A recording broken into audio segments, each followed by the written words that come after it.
On va terminer cette émission avec lui. Qu'est-ce qu'il a retenu de l'actualité? Vous allez le voir. Tout d'abord, cette controverse sur l'usage des lanceurs de balles de défense, aussi appelés flashballs, par les forces de l'ordre contre des gilets jaunes. Il riposte, écrit ce policier, qui voit arriver sur lui un œil. De nombreuses blessures ont été constatées.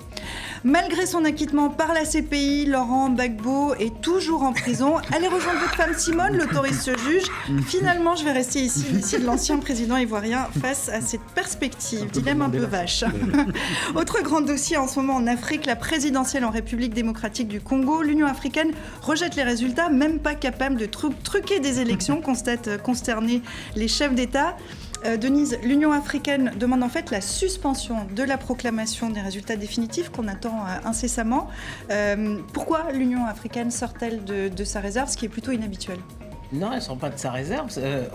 Elle a plusieurs fois, après les scrutins présidentiels, donné une position et tenté de jouer même des médiations. Il ne faut pas oublier qu'aujourd'hui, le président de l'Union africaine, c'est Paul Kagame.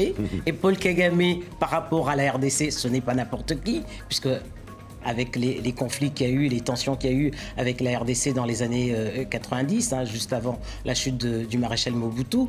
Donc on voit bien qu'aujourd'hui, Paul Kagame est un peu le leader de la sous-région et voudrait avoir la garantie que des troubles en RDC ne viendraient pas déstabiliser toute cette région des Grands Lacs. Mais qu'est-ce qu'il peut faire? Alors, ils doivent se rendre sur place lundi. Ils sont attendus à Kinshasa lundi. Veille normalement qui n'aura pas lieu. Qui n'aura pas lieu. On ne peut pas aujourd'hui, alors que l'Union africaine a demandé qu'on suspende la proclamation des résultats, installer un président.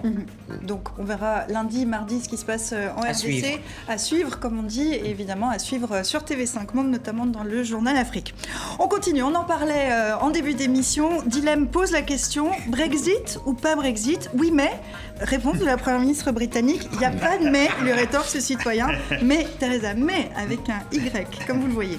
Et enfin, le harcèlement sexuel n'épargne pas l'ONU, c'est le constat de la première enquête effectuée par l'organisation. Je propose une résolution contre les mains baladeuses, offre le patron Antonio Guterres. Proposition acceptée à main levée, et puis vous le voyez, plutôt des mains masculines.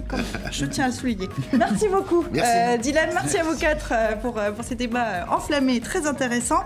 Merci à vous, évidemment, qui nous regardez fidèlement aux quatre coins de la planète.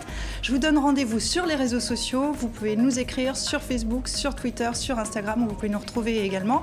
On attend vos commentaires, vos questions nombreuses. Et puis, on se retrouve ici au même endroit vendredi prochain.